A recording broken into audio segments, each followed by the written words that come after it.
In the name of Allah, the most beneficial and merciful.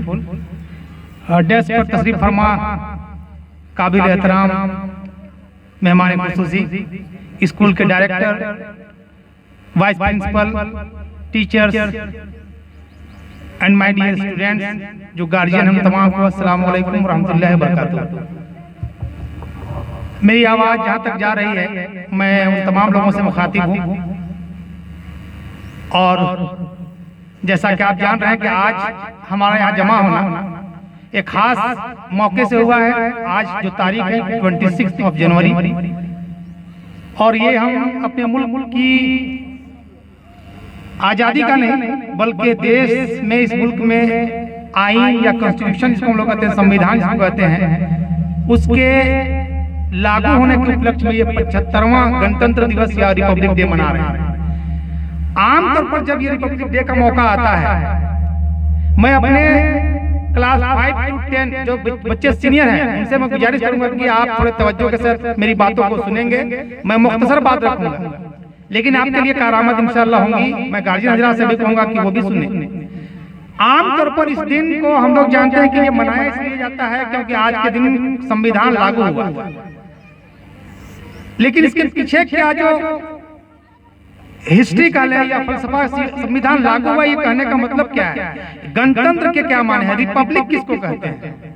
हम तमाम लोग जानते हैं कि भारतीय इतिहास में, इंडियन कॉन्स्टिट्यूशन में, भारत की तारीख में दो ऐसे हिस्टोरिकल मोमेंट्स हैं, डे हैं, एक 15 अगस्त और दूसरा 26 जनवरी 1950। आपको मालूम है कि 15 अगस्त 1947 देश आजाद हो गया था और उसके बाद से ही संविधान बनाने का काम शुरू कर दिया गया। तब तक हमारा देश 1950 से पहले, 26 जनवरी 1950 से पहले इंडियन इंडिपेंडेंस एक्ट 1947 इसके तहत काम कर रहा था। भारतीय स्वतंत्रता अधिनियम 1947, और उस अधिनियम की जो सबसे आखिरी धारा थी वो थी 395 में जो बात कही गई थी वो ये कहा गया था कि जिस दिन भारतीय अपना संविधान बना लेंगे उनको पावर होगा कि they can repeal this constitution, this act, इस अधिनियम को जो अब तक 47 से 53 सालों तक इंडियन इंडिपेंडेंस एक्ट के तहत हमारा देश चल रहा था। उसी कानून के 395 आर्टिकल में ये बात मेंशन थी कि जिस दिन भारतीय अपना संविधान बना लेंगे उनको ये पावर और इख्तियार होगा कि वो इस कानून को रद्द कर सकते हैं।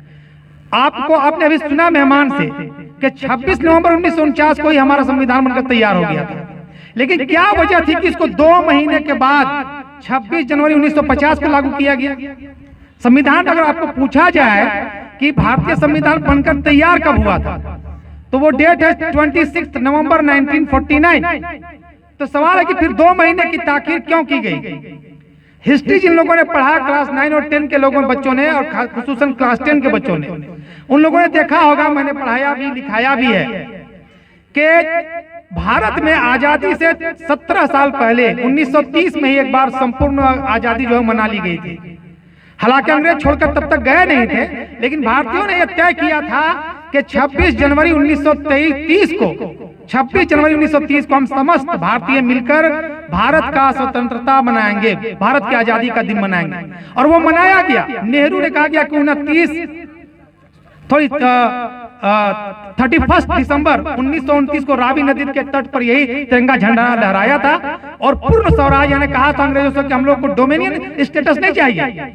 डोमिनियन स्टेटस क्या होता है इसको हम कभी क्लास में बताएंगे, लेकिन कहा डोमिनियन स्टेटस नहीं चाहिए, हमको पूर्ण आजादी चाहिए। और 26 जनवरी 1930 को पूरे देश में ये आजादी मनाई गई। भारत के जो हमारे लीडरान थे वो चाह रहे थे कि देश को आजादी तो 15 अगस्त को मिल गई 1947, लेकिन ये जो तारीख था 26 जनवरी, इसकी भी अपनी अहमियत थी। भारत में पहली बार इसी दिन आजादी मनाया गया था।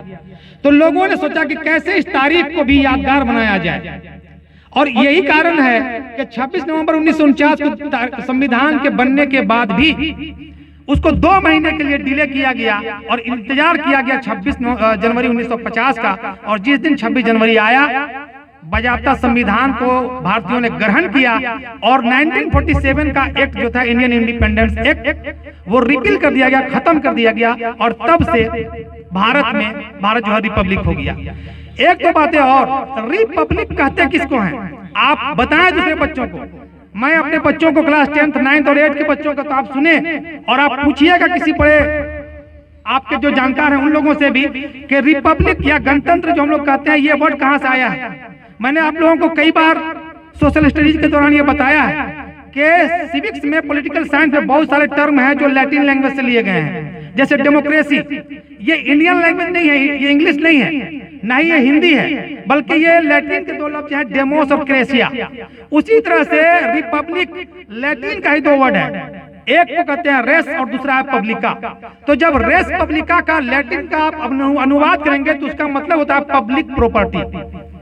अब आप इसको कनेक्ट कीजिए, दो तरह की प्रॉपर्टीज होती है, एक होता है प्राइवेट प्रॉपर्टी, दूसरा होता है पब्लिक प्रॉपर्टी। तो यह याद रखिएगा, मैंने पहले ही बताया था कि हिंदुस्तान में जो सिस्टम है यहाँ head of the government PM होता है, प्राइम मिनिस्टर, लेकिन हेड ऑफ द स्टेट की जब बात आएगी तो वो यहाँ प्रेसिडेंट होता है, राष्ट्रपति होता है। और जैसा मैंने कहा रेस पब्लिका से ये बना है वर्ड रिपब्लिक।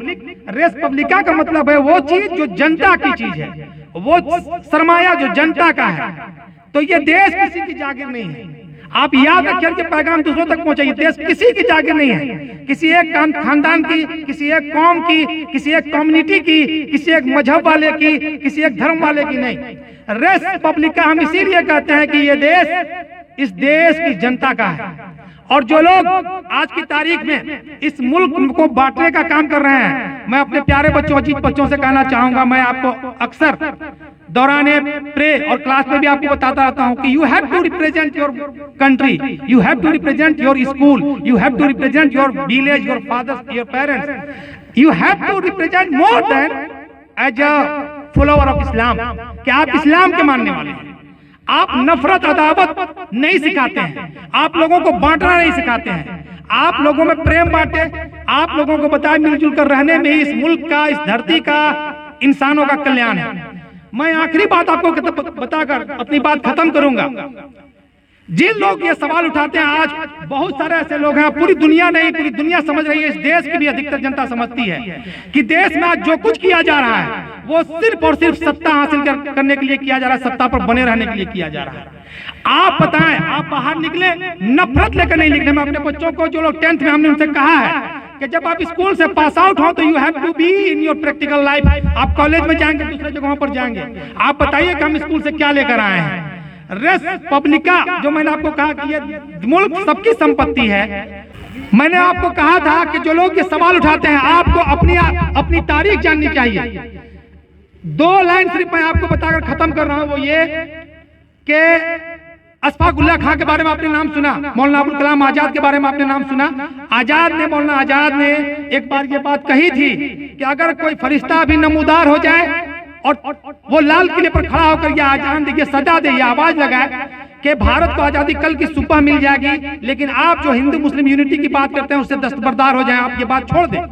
मौलाना आजाद ने कहा था कि मैं उस फरिश्ते की बात को ठुकरा दूंगा, इसलिए कि इस मुल्क को आजादी नहीं मिली तो हमको मालूम है कि इस मुल्क का खसारा होगा, लेकिन अगर हिंदू मुस्लिम इत्तेहाद की बात, आदिवासियों के भाइयों की इत्तेहाद की बात अगर मैं छोड़ दूं तो ये इंसानियत का, मानवता के लिए खतरा और खसारा होगा। और आखिरी बात वो ये कि बहादुर शाह जफर को जब लोगों ने 1857 के विद्रोह में उन्हें नेता मान लिया, आप ये कहानी बताएं, बहादुर शाह 80 साल के थे और जब उनको अंग्रेज कमांडर ने गिरफ्तार किया तो अंग्रेज कमांडर ने कहा, सुनिए, कहा दम दमे में दम नहीं, खैर मनाओ जान की, ए जफर ठंडी हुई अब तेग हिंदुस्तान की। 80 साल के उस बूढ़े ने जो जवाब दिया उसको सुनिए, लेट मी फिनिश।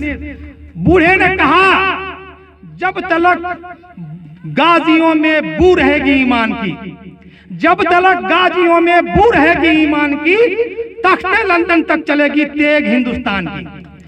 तेग कहते हैं तलवार को। 80 साल के बुजुर्ग और उसी बुजुर्ग के सामने नाश्ते में उसके 2 जवान बेटों का सर काटकर अंग्रेजों ने पेश किया था।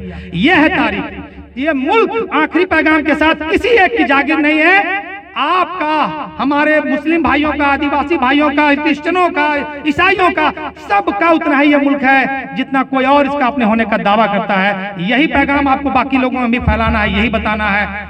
इतनी बातों के साथ मैं अपनी बात खत्म करता हूं।